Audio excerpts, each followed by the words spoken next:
তুমি তো অনেক খাওনি বানাইতো, আজকে তোমার লাগে একটা কঠিন পরীক্ষা আছে। এই পটল দিয়ে পারলে মিষ্টি বানাই খাওয়া হতো। এই হলো ডাইল ভাত আমার দ্বারা এই পরীক্ষা করতে।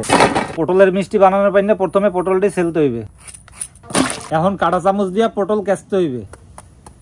এখন পটল ভাইরে আডিডি বাইর করতে হইবে।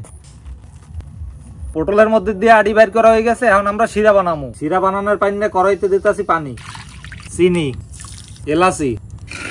এখন দিমু গ্রিন ফুড কালার। শিরা উতলাই উঠছে, এখন পটল দিয়ে দিমু। এখন কড়াইটা হরাই দিয়ে ঢাকা দিতে হইবে। 10 মিনিট হয়ে গেছে, এখন হরাটা উসকে একটু লাড়া দিতে হইবে। পটল তো মনে হয় হিজে গেছে রল ভাইয়া। পটল হিজে গেছে, এখন কড়াইটা চুলাই দিয়ে নামাই রাখতে হইবে। এখন আমাকে পটলের মিষ্টির পুর বানাইতে হইবে। পুর বানানোর পাইলে প্রথমে দিতে আসি ঘি।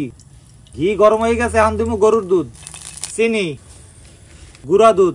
সবকিছু এখন ভালো করে মেয়াইতে হইবে। খেয়াল রাখবেন যেন তলায় লাগবে না পরে। পুর বানানো হয়ে গেছে, এখন উড়ে হেলাম। পুর ঠান্ডা হইতে থাকুক, এদিকে আমরা পটলটি সেক লাই। পুর ঠান্ডা হয়ে গেছে, এখন এই পুরের মধ্যে দিমু কাজু বাদাম, কাঠবাদাম আর পেস্তা বাদাম, কিশমিশ, ঘি, এলাইচের গুঁড়ি। এখন সবকিছু একলগে মেয়াইতে হইবে। এখন এই পুর শিরাই বিদায় না পটলের মধ্যে দিতে হইবে। পটলের মিষ্টি বানানো হয়ে গেছে, এখন ডেকোরেশনের পান্না দিমু জাফরান। এখন দিতে আসি চেরি ফল। পটলের মিষ্টি বানানো হয়ে গেছে, এখন খালি খাইয়ে দেখেন না পালা যে কেমন হইছে।